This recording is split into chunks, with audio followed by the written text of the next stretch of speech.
Muto kang Kristo. Ha? Muto kang Kristo dili. Tuoy. Aw, Oo. ato ba? Kristo. Ano? Usa- Mana ni tuoy niya nga Diyos siya, kaya wag yun siya maingon nga di sa Diyos. Wala po siya mingon nga ako'y Diyos. Wala po siya Kaya mingon nga nga kayo mabasa. basa. Na ingon siya Wala. nga. May basa. Basa ka. Ano lagi? O basa ka. Magkatuloy ko kung balik. Ay, God! God! Oh, sige. Ano ba ito? Dara! Hey, Dara! Oh, balik ko katuloy ko, Brad. The Balik following three Aramaic in plain English. Si Kristo lang udong.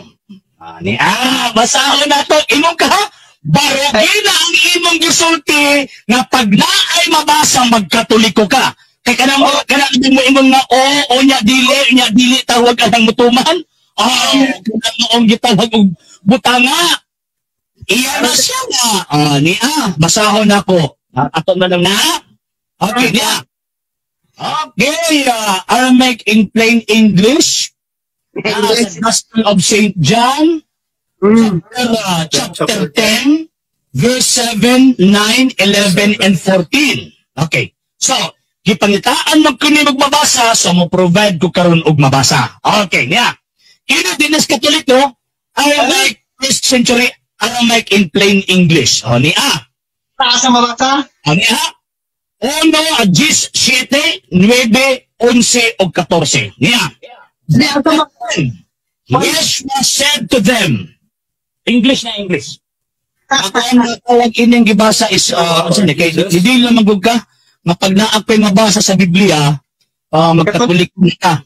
The original Aramaic New Testament in plain English, Glenda David Bosher, Lulu Publishing House, gipublish ni adtong 2007 ISBN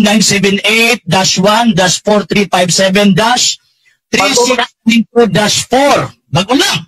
Di mas katoliko ka. Basi ba yung mas katoliko na po ni? Okay, ginagamit na sa inyo mga ministro. Ginagamit na sa inyo mga ministro. Barogi ang imong gisulti pag na ako'y mabasa magkatoliko ka. Okay niya. Yes. 9, 11, 14. But again, Yeshua said to them, Yeshua referred to Jesus. But again, Yeshua said to them, timeless truth I speak to you. Timeless truth I speak to you. I am the living God, the gate of the flock. Ako ang buhing Diyos, ang pultahan sa mga panahon. Namikat na lang siya, muro nagbata. Nabasa na. So, buot ipasabot. Pabuto na ko ang imong pagkatuliko karong panahon na. Pag dili mo na buhaton, ay ikaw mo na itabo nga anak ka siyawa.